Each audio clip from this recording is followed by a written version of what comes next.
Today, brothers and sisters, I want to give you a secret which most people will never tell you. Rich people will never tell you. People who are successful will never tell you this secret. And if you understand it, then your life will never be the same again. And this secret is one thing.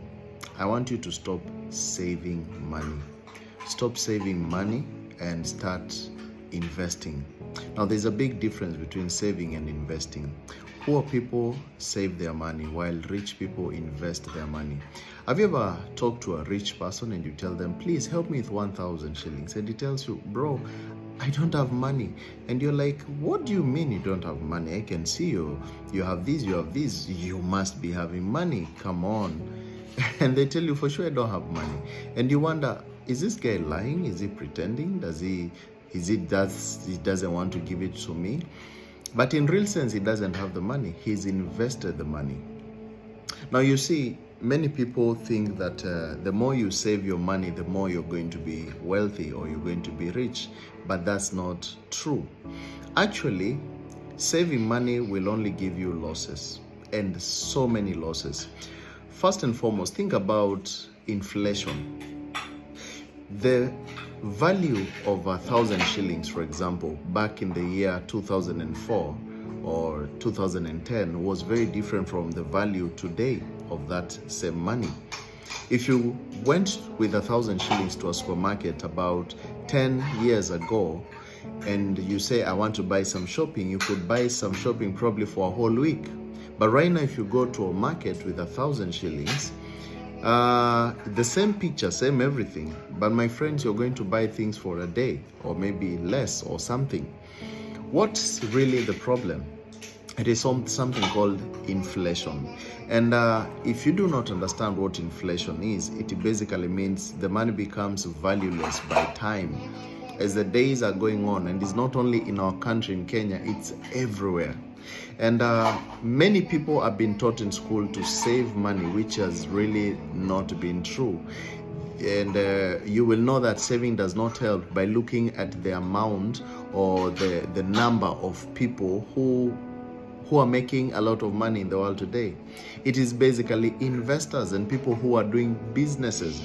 Like, for example, when you look at Kenya, in particular, according to statistics, the people in Kenya who earn 100,000 shillings and above, out of 50 plus million people, it's only 100,000 people. Those are the only people who earn 100K and above. Almost, I would say 1 point something percent. Those are the only people who make that money. Everybody else is below 100,000. And 75% of Kenyans earn below 50,000 Kenyan shillings. And most of those people, they are basically employed, and most of them are savers. They love to save money. But every person who has come out from saving and decided to invest money, they have crossed that line and they have woken up to another new reality of life. And even the Bible always kept on telling us that. Do you remember the parable of the talents in the book of Matthew 25 from verse 14 to 30, where in this parable we see a man gives his servants several coins amount of money, which are called talents, and just before going on a journey. And two of the servants, they invested the money and doubled it, while the third servant simply buried his talent or his money in the ground and saved it. And the master praises the two who invested, but rebuked the servant who did nothing with his money. You see, this verse basically shows us that just storing money without investing it can lead to negative outcome, because it brought no value at the end of it all. And this is what most of the people do. They think that by saving this money and saving this money and saving this money 10 years down the line, or maybe when I retire, I'm going to have my NSSF, my NHIF, give me the money I've saved. It's all a poverty mentality. It's all something which can never help you. It's all a backward thinking. My friend, you better invest, even if you invest in a in a fruit parlor. Maybe you just buy some fruits and you get a container and start a business somewhere which you sell fruits here and there. Or maybe you invest in whatever thing. There are so many things. It doesn't have to be a lot of money or a huge investment. It has to be just something which is according to your level. And let me tell you, all wealthy people today, they all started from somewhere.